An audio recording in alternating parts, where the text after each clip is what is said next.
ಮಹಿಳಾ ಮತ್ತು ಮಕ್ಕಳ ಅಭಿವೃದ್ಧಿ ಹಾಗೂ ವಿಕಲಚೇತನರ ಮತ್ತು ಹಿರಿಯ ನಾಗರಿಕರ ಸಬಲೀಕರಣ ಇಲಾಖೆ, ಕರ್ನಾಟಕ ರಾಜ್ಯ ಮಹಿಳಾ ಅಭಿವೃದ್ಧಿ ನಿಗಮದಿಂದ 2024-25ನೇ ಸಾಲಿಗೆ ನಿಗಮದ ವಿವಿಧ ಯೋಜನೆಗಳಿಗೆ ಅರ್ಜಿಯನ್ನು ಕರೆಯಲಾಗಿದೆ.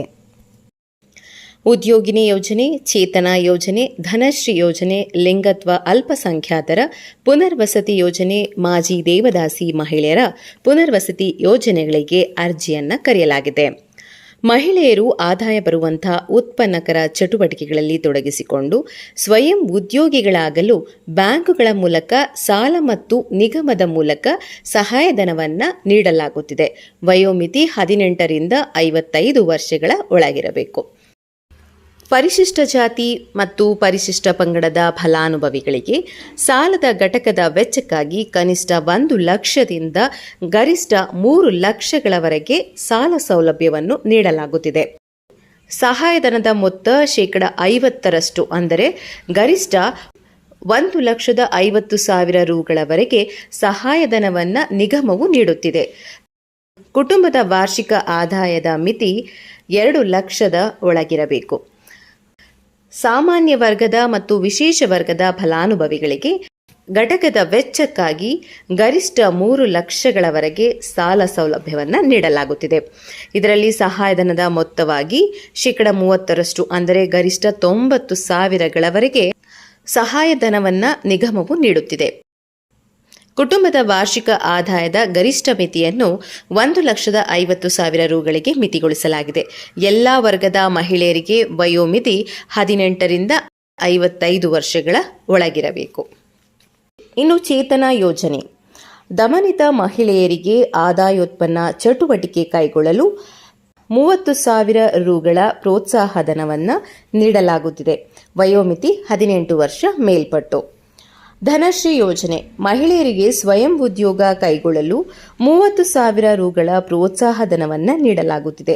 ವಯೋಮಿತಿ 18ರಿಂದ 60 ವರ್ಷಗಳು. ಇನ್ನು ಲಿಂಗತ್ವ ಅಲ್ಪಸಂಖ್ಯಾತರ ಪುನರ್ವಸತಿ ಯೋಜನೆ, ಆದಾಯೋತ್ಪನ್ನ ಚಟುವಟಿಕೆ ಕೈಗೊಳ್ಳಲು 30,000 ರೂಗಳ ಪ್ರೋತ್ಸಾಹಧನವನ್ನು ನೀಡಲಾಗುತ್ತಿದೆ. ಮಾಜಿ ದೇವದಾಸಿ ಮಹಿಳೆಯರ ಪುನರ್ವಸತಿ ಯೋಜನೆ 1993-94 ಮತ್ತು 2007-8ರ ಸಮೀಕ್ಷೆಯಲ್ಲಿ ಗುರುತಿಸಿರುವ ಮಾಜಿ ದೇವದಾಸಿ ಮಹಿಳೆಯರಿಗೆ ಆದಾಯೋತ್ಪನ್ನ ಚಟುವಟಿಕೆ ಕೈಗೊಳ್ಳಲು 30,000 ರೂಗಳ ಪ್ರೋತ್ಸಾಹಧನವನ್ನು ನೀಡಲಾಗುತ್ತಿದೆ. ಈಗ ತಿಳಿಸಿದ ಯೋಜನೆಗಳಿಗೆ ಅರ್ಜಿ ಸಲ್ಲಿಸಲು ಇಷ್ಟಪಡುವವರು ಅರ್ಜಿದಾರರು ತಮ್ಮ ಬ್ಯಾಂಕ್ ಖಾತೆಗೆ ಆಧಾರ್ ಸೀಡಿಂಗ್ ಮಾಡಿಸಿರಬೇಕು. ಉದ್ಯೋಗಿನಿ ಯೋಜನೆಯ SC, SP, TSP ಬಳಕೆಯಾಗದ ಅನುದಾನದಡಿ ಸೌಲಭ್ಯ ಪಡೆಯಲು ಇಚ್ಛಿಸುವ ಅರ್ಜಿದಾರರು ಸಹ ಸೇವಾ ಸಿಂಧು ಪೋರ್ಟಲ್ನಲ್ಲಿ ಅರ್ಜಿ ಸಲ್ಲಿಸಬಹುದು. ಈ ಎಲ್ಲ ಯೋಜನೆಗಳಿಗೆ ಅರ್ಜಿ ಸಲ್ಲಿಸುವವರು ಸೇವಾ ಸಿಂಧು ಪೋರ್ಟಲ್ ಮುಖಾಂತರವೇ ಅರ್ಜಿ ಸಲ್ಲಿಸಬೇಕಾಗಿದೆ.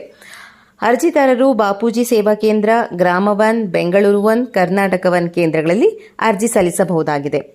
ಸರ್ಕಾರದ ವಿವೇಚನಾ ಕೋಟ ಮತ್ತು ನಿಗಮದ ವಿವೇಚನಾ ಕೋಟದಡಿ ಸೌಲಭ್ಯ ಪಡೆಯಲು ಇಚ್ಛಿಸುವ ಫಲಾಪೇಕ್ಷಿಗಳು ಅರ್ಜಿದಾರರ ಮಾನ್ಯ ಸಚಿವರು, ಮಾನ್ಯ ಶಾಸಕರು, ಕರ್ನಾಟಕ ಸರ್ಕಾರ ಮಾನ್ಯ ಅಧ್ಯಕ್ಷರು, ಕರ್ನಾಟಕ ರಾಜ್ಯ ಮಹಿಳಾ ಅಭಿವೃದ್ಧಿ ನಿಗಮ ಇವರ ಶಿಫಾರಸು ಪತ್ರ ಪಡೆದು ಸೇವಾ ಸಿಂಧು ಪೋರ್ಟಲ್ನಲ್ಲಿ ಅರ್ಜಿ ಸಲ್ಲಿಸಬಹುದಾಗಿದೆ. 2023-24ನೇ ಸಾಲಿನಲ್ಲಿ ಅರ್ಜಿ ಸಲ್ಲಿಸಿ ಸೌಲಭ್ಯ ಪಡೆಯದೇ ಇರುವವರು ಮತ್ತೊಮ್ಮೆ ಅರ್ಜಿ ಸಲ್ಲಿಸುವ ಅವಶ್ಯಕತೆ ಇರುವುದಿಲ್ಲ. ಅರ್ಜಿ ಸಲ್ಲಿಸಲು ಸೆಪ್ಟೆಂಬರ್ 21 ಸಂಜೆ 5:30ರವರೆಗೆ ಅವಕಾಶ ಇರುತ್ತದೆ. ಹೆಚ್ಚಿನ ಮಾಹಿತಿಗಾಗಿ ಜಿಲ್ಲೆಯ ಉಪನಿರ್ದೇಶಕರು, ಮಹಿಳಾ ಮತ್ತು ಮಕ್ಕಳ ಅಭಿವೃದ್ಧಿ ಇಲಾಖೆ ಹಾಗೂ ಜಿಲ್ಲೆಯ ಅಭಿವೃದ್ಧಿ ನಿರೀಕ್ಷಕರು, ಕರ್ನಾಟಕ ರಾಜ್ಯ ಮಹಿಳಾ ಅಭಿವೃದ್ಧಿ ನಿಗಮದ ಕಚೇರಿ ಅಥವಾ ನಿಗಮದ ವೆಬ್ಸೈಟ್ಗೆ ಭೇಟಿ ನೀಡಿ ಹೆಚ್ಚಿನ ಮಾಹಿತಿಯನ್ನು ಪಡೆಯಬಹುದಾಗಿದೆ. ಈ ಮಾಹಿತಿ ನಿಮಗೆ ಇಷ್ಟವಾಗಿದ್ದಲ್ಲಿ ಚಾನಲ್ ಅನ್ನು ಸಬ್ಸ್ಕ್ರೈಬ್ ಮಾಡಿ ಹಾಗೆ ಲೈಕ್ ಮಾಡಿ. Thank you.